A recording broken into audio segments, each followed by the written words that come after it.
Okay, so we've got this stack of sources, and honestly, they paint a pretty sharp picture of, well, stress.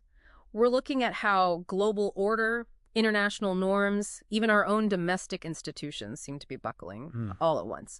Our goal here is to really unpack these shocks, understand what our sources are calling the world without rules. Right. And it's crucial to see these aren't just isolated things happening. We've got like 6 different points here, but they're all connected, showing this dissolving trust. It goes from internal politics, security mess ups, Yeah. straight into big shifts in global alliances, challenges to, sovereignty itself. The main thing, institutional credibility is really taking a hit basically everywhere you look. Okay, let's try and unpack that, starting domestically, maybe. These institutional fissures. The big headline is the indictment of former FBI Director James Comey. False statements to Congress, obstruction. Hmm. And the sources are clear. This really hinges on his 2020 testimony, specifically about leaks from the FBI's Clinton investigation. Yeah, this isn't just, political scores settling, though Yeah. some frame it that way. Republicans might say it's accountability. Democrats might see it as weaponizing the justice system, dangerously so.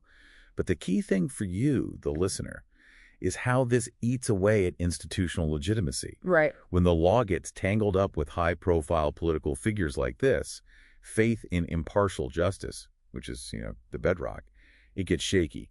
Doesn't really matter what the merits are in the end. It makes future non-political enforcement that much harder. That kind of breakdown, that conflict, it feels mirrored in this major U.S. security failure the sources talk about. This is pretty wild. Sensitive U.S. war plans for Yemen strikes accidentally texted to a journalist. Yeah, texted. And not even through some secure government channel. No, it was a White House Signal group chat. Signal. It's kind of astonishing. That detail really points to a systemic problem, doesn't it? When we talk about command and control erosion, we mean the basic security steps, the protocols that should stop operational details. Like aircraft types, launch windows. Exactly. Specific missiles. That stuff should never be in a non-secure channel, let alone a private messaging app. It suggests, well, more than just a slip-up. Maybe systemic carelessness. And right away, that raises questions about U.S. competence globally. And you have to ask, if the U.S. can't keep its own war plans safe, why would allies trust its commitments elsewhere? Which leads us straight to this unraveling of international commitments. Like the Trump administration halting UN budget contributions created the UN's biggest cash shortfall in decades, the sources say. And you see the ripple effect immediately. America pulls back, leaves a vacuum.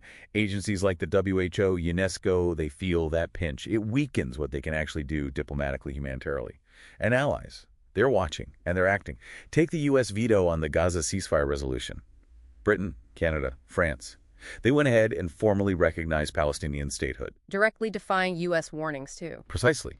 They're pushing their own foreign policy where the U.S. is either stepping back or being inflexible, filling the gap. And this challenge to the, let's call it the old order, it isn't just states now, it's citizens too, right? There's this youth activist lawsuit, a petition to the Inter-American Commission on Human Rights, basically accusing the U.S. of human rights violations over fossil fuels, saying it threatens their right to life, health. It reframes the whole climate debate, doesn't it? Yeah. As a direct, legal, even moral demand on institutions they feel are failing. And this connects to that op-ed piece in the sources, arguing the whole rules-based order is fraying because the U.S. is so, well, unpredictable. We saw that vulnerability exploited, didn't we? Israel striking Qatar, Russia flying into Polish airspace. These are bold moves, flouting norms. They happen because that framework of predictable deterrence, it feels fractured. Actors are testing the limits because they doubt there'll be a consistent response. It's a gray zone. Okay, so we've got the Comey indictment, the security leak, the UN funding gap, shifting alliances, the youth lawsuit, these norm violations. If you pull all 6 threads together, what's the central pulse here? What's really going on? It boils down to a massive reevaluation of trust, both at home and globally. We're literally watching deterrence break down, sovereignty being tested on multiple fronts all at the same time.